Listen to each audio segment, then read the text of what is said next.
தினமரசு பத்திரிகையில் வெளியாகிய அந்த பத்திரிகையின் ஸ்தாபக ஆசிரியர் அற்புதனினால் எழுதப்பட்ட அரசியல் தொடர் இது. நல்லூர் கந்தசுவாமி கோவிலுக்குள் பிரபாகரன் இருப்பதாக செய்யப்பட்ட பிரச்சாரம் விஷமத்தனமானது. அகதி முகாமுக்குள் இந்திய படை புகுந்து தேடுதல் நடத்தினாலோ அல்லது அங்கிருந்து மக்களை தாக்கினாலோ இலங்கை அரசுக்கு அது மகிழ்ச்சியான செய்திதான். இந்திய படையினருக்கும் புலிகளுக்கும் இடையில் மோதல் ஆரம்பித்த பின்னர் இந்திய படையினர் மேற்கொண்ட ஈவிரக்கமற்ற நடவடிக்கைகள் இலங்கை அரசுக்கு திருப்தி அளித்தன. அவ்வாறான ஒரு சந்தர்ப்பத்தை தான் JR எதிர்பார்த்திருந்தார். தனது ராஜதந்திரம் பலிக்க தொடங்கிவிட்டதென்பதை அறிந்தபோது JR மனசு மகிழ்ச்சியில் திளைத்திருக்கும். நல்லூர் கந்தசுவாமி கோயிலுக்குள் பிரபாகரன் இருப்பதாக செய்யப்பட்ட பிரச்சாரம் விஷமத்தனமானது, தங்களுக்கு ஆபத்தை ஏற்படுத்தக்கூடியது என்பதை செய்தி கேட்ட அகதிகள் உணர்ந்து கொண்டனர். அதனால் சில குடும்பங்கள் அகதி முகாமை விட்டு பயத்தோடு வெளியேறிச் சென்றன. என்ன நடந்தாலும் சரி, இங்குதான் இருப்பது, இந்திய படை வந்தால் அவர்களிடம் தங்கள் நிலையை எடுத்துச் சொல்வது என்று நினைத்து கொண்டு பெரும்பாலான அகதிகள் நல்லூர் கந்தசுவாமி கோவிலுக்குள்ளேயே அடைந்து கிடந்தனர். புலிகளுக்கு வேண்டுகோள். 1987 அக்டோபர் 28 இந்திய படையினர் நல்லூர் பகுதிக்குள் புகுந்தனர். நல்லூரில் வைத்து அவர்கள் மீது பாரிய தாக்குதல் எதுவும் நடக்கவில்லை. ஆயினும் புலிகள் இயக்க உறுப்பினர்கள் சிலர் ராக்கெட் லோன் நல்லூர் கந்தசுவாமி கோவில் அருகே உண்டதும் அகதிகள் பயந்து போனார்கள். நல்லூர் கோவில் பகுதியிலிருந்து அவர்கள் இந்திய படை மீது தாக்கினால் தங்கள் கதி என்னாகும் என்று நினைத்து பீதியடைந்தார்கள். பெண்களும் தாய்மாரும் முகாமில் இருந்த முதியவர்களும் கோவில் வீதியில் நின்ற புலிகள் இயக்க உறுப்பினர்களிடம் சென்று மன்றாடினார்கள். தயவு செய்து இவ்விடத்தை விட்டு போய்விடுங்கள் என்று கெஞ்சினார்கள். முகாமில் இருந்த சிலர் புலிகள் மீது ஆத்திரப்பட்டரைக்கவும் செய்தனர். நீங்கள் எதற்காக செய்கிறீர்கள்? அவர்களை உங்களால் எதிர்த்து போரிட முடியுமா? வீணாக சண்டை பிடித்து நீங்களும் அழிந்து எங்களையும் அழிக்காதீர்கள். இந்த இடத்தை விட்டு போங்கோ என்று சத்தமிட்டனர். அவர்களின் பேச்சை கேட்ட புலிகள் இயக்க உறுப்பினர்களுக்கு கோபம் வந்துவிட்டது. இங்கிருந்துதான் தாக்க வேண்டுமென்று மேலிருந்து உத்தரவு வந்தால் தாக்குவோம். நாங்கள் உங்களுக்காக சண்டை செய்கிறோம், நீங்கள் உங்களை பற்றி மட்டும் யோசிக்கிறீர்கள் என்று சொல்லி அங்கேயே நின்று கொண்டனர்.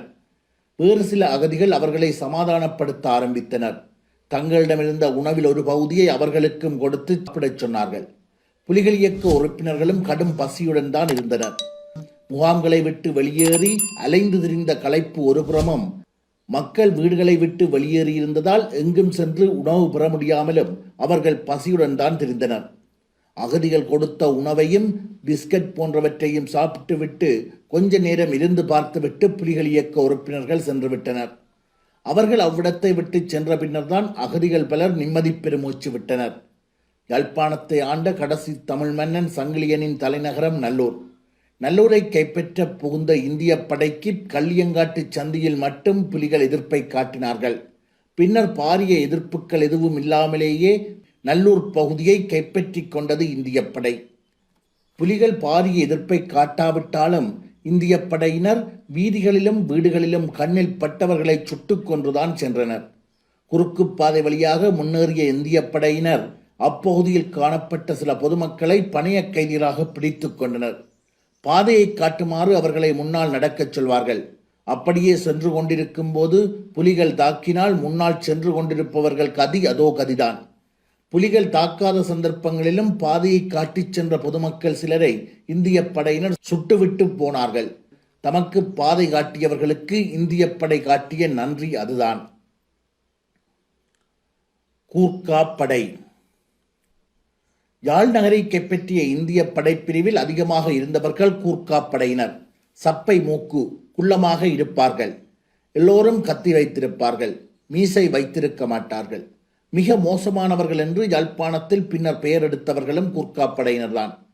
யாழ்ப்பாணத்தை கைப்பற்றுவதற்கு முன்பாக கொழும்புத்துறை மணியந்தோட்ட பகுதிக்குள் இந்திய படையினரால் 6 பெண்கள் பாலியல் வல்லுறவுக்கு உள்ளாக்கப்பட்டனர். பெண்கள் இருக்கும் வீடுகளுக்கு சென்று கதவை மூடிக்கொள்வார்கள். சோதனை என்ற பெயரில் உடைகளை களையச் சொல்வார்கள். மறுத்தால் அடி, உதை, மிரட்டல். தாயின் முன்னிலையில் மகள், சில இடங்களில் தாய் மகள் இருவருமே என்றெல்லாம் பாலியல் வல்லுறவுக்கு உள்ளாக்கப்பட்ட கொடுமைகளும் நடைபெற்றன.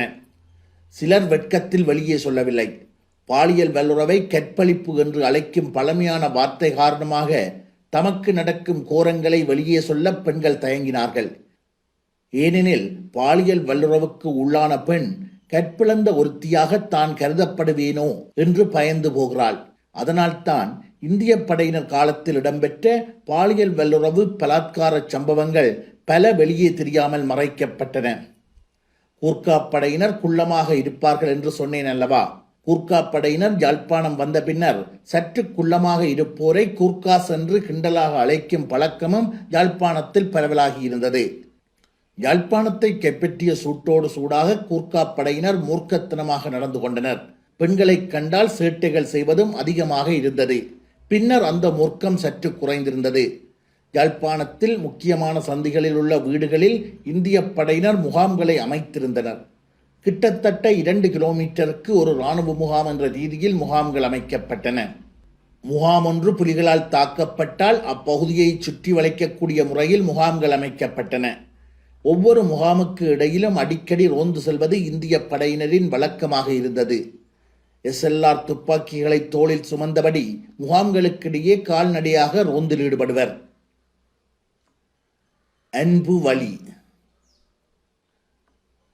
இந்திய படையினர் யாழ்ப்பாணத்திற்கு வந்த பின்னர் அவர்களுக்காகவும் யாழ்ப்பாண மக்களுக்காகவும் இந்திய வானொலி விசேட ஒளிபரப்புகள் ஆரம்பித்திருந்தது. அதில் ஒரு நிகழ்ச்சியின் பெயர் அன்பு வழி. மதியம் 1:30 மணியளவில் அந்த நிகழ்ச்சி ஒளிபரப்பாகும். அன்பு வழி என்ற பெயரில் நிகழ்ச்சி நடத்திய இந்திய அரசு தனது படையினரை அன்பு வழியில் செல்லுமாறு போதிக்க தவறிவிட்டது.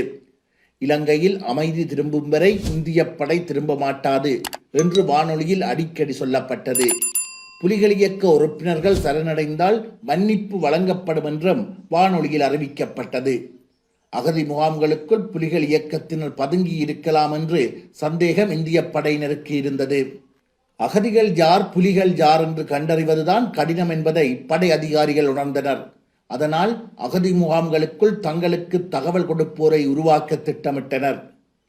கொக்குவில் இந்து கல்லூரி அகதி முகாம் மீது நடைபெற்ற ஷெல் தாக்குதல்கள், அதனால் பலியானவர்கள் பற்றி ஏற்கனவே விவரிக்கப்பட்டிருந்தது. அந்த முகாமில் நடைபெற்ற மற்றும் ஒரு சம்பவம் இது. முகாம் பொறுப்பாளர்களுள் ஒருவரான ஆனந்த பாலகிருஷ்ணர் மெலிந்த உடல்வாகு கொண்டவர். ஈழநாடு பத்திரிகை ஆசிரியர் குழுவைச் சேர்ந்தவர். முகாம் தேவைகள் தொடர்பாக இந்திய படை அதிகாரிகளுடன் பேசச் செல்பவர்களில் ஆனந்த பாலகிருஷ்ணரும் ஒருவர். கொக்குவில் இந்து கல்லூரி முகாமுக்குள் புலிகள் இருப்பதாக படையினர் சொல்லிக் கொண்டிருந்தார்கள். முகாமுக்குள் டாக்டர், இன்ஜினியர், ஆசிரியர்கள் என்று பலர் இருந்தனர். அவர்கள் அனைவரையும் கூட்டிச் சென்று இந்திய படை அதிகாரிகளுக்கு அறிமுகம் செய்தால் ஒரு கௌரவமாக இருக்கும். கௌரவமானவர்கள் தங்கியிருக்கும் முகாம் என்று கருதி இந்திய படையினரின் சந்தேக பார்வைகள், தொல்லைகள் என்பவற்றிலிருந்து தப்பிக்கலாம் என்று நினைத்தார் ஆனந்த பாலகிருஷ்ணர். இவர் டாக்டர், இவர் என்ஜினியர், இவர் ஹெட்மாஸ்டர் என்று ஒவ்வொருத்தராக அறிமுகம் செய்யப்பட்டார்.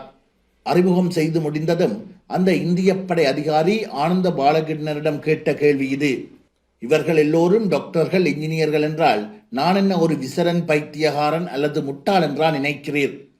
ஆனந்த பாலகிருஷ்ணருக்கு பதில் சொல்ல நான் எழவில்லை. பாலகிருஷ்ணர் ஒரு பத்திரிகையாளர் என்று தெரிந்தும் அடுத்த கேள்வியை வீசினார் அதிகாரி. நீர் ஒரு பத்திரிகையாளர், புலிகள் எங்கே இருக்கிறார்கள் என்று உமக்கு தெரியும். அந்த தகவலை எங்களுக்கு தாரும், உங்களுக்கு நான் உதவுகிறேன் என்றார் அந்த படை அதிகாரி. அதற்கு பதிலளித்த ஆனந்த பாலகிருஷ்ணர், நான் ஒரு பத்திரிகையாளன்தான், ஆனால் புலிகளை பற்றிய செய்திகளை எழுதுவதால் அவர்கள் எங்கே இருக்கின்றார்கள் என்பதெல்லாம் எனக்கு தெரியும் என்று நினைக்க வேண்டாம் என்று பதிலளித்தார். அதிகாரிக்கு வந்தது கோபம். தன் முன்பாக நின்ற அந்த மெல்லிய உருவத்தை பார்த்தார். ஏய் பன்றி, உன்னை சுட்டுக் கொள்ள என்னால் முடியும். ஒரு தோட்டாவை வீணடிக்க நான் விரும்பவில்லை என்று ஆனந்த பாலகிருஷ்ணர் மீது சீறினார் அதிகாரி. சாதாரண படை வீரர்கள் மட்டுமல்ல, படை அதிகாரிகள் பலர் கூட யாருக்கும் மதிப்பளிக்காமல் அதிகார தோரணையோடும் திமிரோடும் நடந்து கொண்டனர் என்பதற்கு இந்த சம்பவம் சிறந்த உதாரணம். ஏனெனில் கீழ்மட்ட படை வீரர்கள் மட்டுமே கட்டுப்பாடு இல்லாமல் நடந்து கொண்டனர். இந்திய படை அதிகாரிகள் எல்லோரும் நல்லவர்கள் என்று ஒரு அபிப்பிராயம் பொதுமக்கள் சிலரிடம் இருந்தது. பொதுமக்களுடன் சுமூகமாகவும் நட்பாகவும் நடந்து கொண்ட அதிகாரிகளும் படை வீரர்களும் இல்லாமல் இல்லை. ஆனால் அவர்கள் விதிவிலக்குகள் என்றே சொல்ல வேண்டும். இந்திய படைக்குள் இருந்த தமிழ் பேசும் படையினர், குறிப்பாக தமிழ்நாட்டுக்காரர், அனுதாபத்தோடு நடந்து கொண்டனர். அதனால் அவர்கள் புலிகளுக்கு உதவக்கூடும் என்ற சந்தேகத்தில் மேல் அதிகாரிகளால் நோக்கப்பட்டனர். குறைந்த அளவிலேயே பணிகளில் ஈடுபடுத்தப்பட்டனர். டிக்சித்துடன் சந்திப்பு.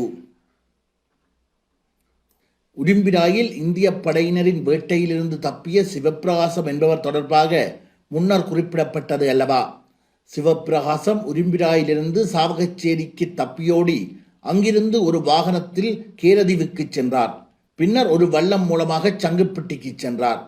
சிவப்பிரகாசத்தின் கெட்ட நேரம் சங்குப்பட்டியிலும் இந்திய படை கெலி மூலம் குண்டு தாக்குதல் நடத்தியது. ஒரு கொங்கிரீட் கட்டிடத்தின் கீழ் மறைந்து கொண்டார். ஒரு லொரியில் இருந்த டீசல் மண்ணெண்ணெய் பீப்பாய்கள் கெலி தாக்குதலில் பற்றி எறிவதை சிவப்பிரகாசம் கண்டார். எப்படியோ உயிர் தப்பி கொழும்பு வந்து சேர்ந்தார் சிவப்பிரகாசம். இந்திய படையிடமிருந்து உயிர் தப்பிய ஒருவர் கொழும்பு வந்து சேர்ந்தார் என்ற தகவல் ஒரு நிருபருக்கு எட்டியது. அந்த நிருபர் வேறு யாருமல்ல, இலங்கை ஒலிபரப்பு கூட்டுத்தாபனத்தில் பணிபுரிந்தவரும் சண்டே டைம்ஸ் நிருபராகவும் இருந்த ரிச்சர்ட் டி சொய்சா தான் அவர். பின்னர் இனம் தெரியாதோரால் கொல்லப்பட்டவரும் அவர்தான். பிரேமதாசாவின் உத்தரவுப்படியே ரிச்சர்ட் டி சொய்சா கொல்லப்பட்டதாகவும் ஒரு கருத்து நிலவுகிறது. இந்த ரிச்சர்ட் டி சொய்சா சிவப்பிரகாசத்தை பேட்டி கண்டு நவம்பர் 1 1987 சண்டே டைம்ஸ் பத்திரிகையில் வெளியிட்டார். தனது சொந்த பெயரை வெளியிட வேண்டாம் என்று சிவப்பிரகாசம் கேட்டுக்கொண்டதால் வேறு பெயரில் அவரது பயங்கர அனுபவம் வெளியிடப்பட்டது. இந்திய படையினரின் நடவடிக்கைகள் வெளியே தெரியவர அந்த பேட்டியும் உதவியது. சிவப்பிரகாசமும் மேலும் 8 பேரும் சேர்ந்து இந்திய தூதுவர் டிக்சித்தை சந்திக்க அனுமதி கேட்டனர். அனுமதி கிடைத்தது. நவம்பர் 2 இந்திய தூதுவரை அவர்கள் சென்று சந்தித்தனர். காலம் சென்ற நீதியரசர் மாணிக்கவாசகர், சட்டத்தரணி காராளசிங்கம் ஆகியோரும் அக்குழுவில் இருந்தனர். அனைவரையும் புன்னகையோடு வரவேற்றார் டிக்சித். உரும்பிராயில் நடைபெற்ற படுகொலைகள், அழிவுகள், அனர்த்தங்கள், சங்குப்பட்டியில் நடைபெற்ற சம்பவங்கள் அனைத்தையும் விவரித்து ஆங்கிலத்தில் டைப் செய்து டிக்சித்திடம் கையளித்தார் சிவப்பிரகாசம். சிவப்பிரகாசத்தின் முகவரியை பார்த்தார் டிக்சித். அதில் உரும்பிராய் என்று இருந்தது. உடனே டிக்சித் வாயிலிருந்து வந்த வார்த்தைகளவே, ஓ உரும்பிராயா, அது அல்லவா என்பதுதான் அந்த வார்த்தைகள். பின்னர் சிவப்பிரகாசத்தின் கடிதத்தில் விவரிக்கப்பட்டிருந்த சம்பவங்களை படித்து பார்த்தார் டிக்சித். 4 பெண்கள் சுட்டுக் கொல்லப்பட்ட சம்பவம் ஒன்றை குறிப்பிட்டு காட்டிய டிக்சித் கேட்டது இது. இந்த பெண்கள் ஏன் ஓடினார்கள்? இவர்கள் வீட்டில் இளம் பையன்கள் இருந்துவிட்டு தப்பிச் சென்றிருக்கலாம்.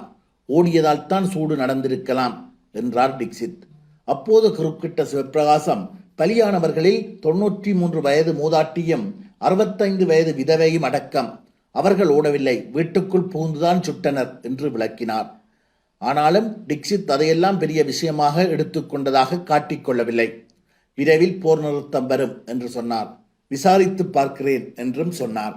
அப்பாவி மக்கள் படுகொலை செய்யப்பட்டமை தொடர்பாக இந்திய தூதுவராக இருந்த டிக்சித் கூட எந்தளவுக்கு அனுதாபம் கொண்டிருந்தார் என்பது மேற்படி சந்திப்பின் ஊடாக ஓரளவு ஊகிக்கக்கூடியதாக இருக்கிறதல்லவா? புலிகள் நடமாட்டம். புலிகள் இயக்க முக்கிய தலைவர்கள் யாழ் குடாநாட்டை விட்டு பாதுகாப்பாக வன்னிக்காட்டு பகுதிக்கு பின்வாங்கி சென்றிருந்தனர். யாழ் குடாநாட்டை விட்டு புலிகளின் தலைவர்களையும் முக்கிய படையணிகளையும் வெளியேற விடாமல் தடுக்க இந்திய படையினர் முயன்றனர். ஆயினும் பிரபாகரன் உட்பட புலிகள் இயக்க முக்கிய பிரமுகர்களும் படையணிகளும் தப்பிச் செல்வதை இந்திய படையினரால் தடுத்து நிறுத்த முடியவில்லை. கடல் வழியாக தப்பிச் செல்லலாம் என்று கருதி நூற்றுக்கணக்கான படகுகள் குண்டு வீசி அளிக்கப்பட்டன. கரையோரங்களில் படையினர் காவல் புரிந்தனர். ஆனால் இந்திய படை விமானங்களும் கெலிகளும் குண்டு வீசி அளித்தது புலிகளின் படகுகளை அல்ல, அவை மீனவர்களின் படகுகள். ஆயினும் புலிகளின் சில படைப்பிரிவுகள் யாழ் நகருக்குள் மாட்டிக்கொண்டன. தலைமையோடு உடனடியாக அவர்களால் தொடர்பு கொள்ளவும் முடியவில்லை. யாழ் சுண்டுக்குழி பகுதியில் புலிகளின் முக்கிய தளபதியொருவரும் அவரது குழுவினரும் ஒரு வீட்டில் தங்கியிருப்பதாக இந்திய படையினருக்கு இரகசிய தகவல் கிடைத்தது. யார் அந்த தளபதி என்று கேட்டார்கள். பெயரை கேட்டதும் உடனடியாக புறப்பட்டது இந்திய படை. இந்த காணொளி உங்களுக்கு பிடித்திருந்தால் லைக் பண்ணி சப்ஸ்கிரைப் செய்து கொள்ளுங்கள். தொடர்ச்சியாக அற்புதனின் எழுத்துக்களை ரசிப்பதற்கும் ஈழத்தமிழ் அரசியலின் ஒரு பகுதியினை அறிந்து கொள்வதற்கும் உதவியாக இருக்கும். அப்படியே உங்களுடைய நண்பர்களுக்கும் பகிர்ந்து கொள்ளுங்கள். நன்றி.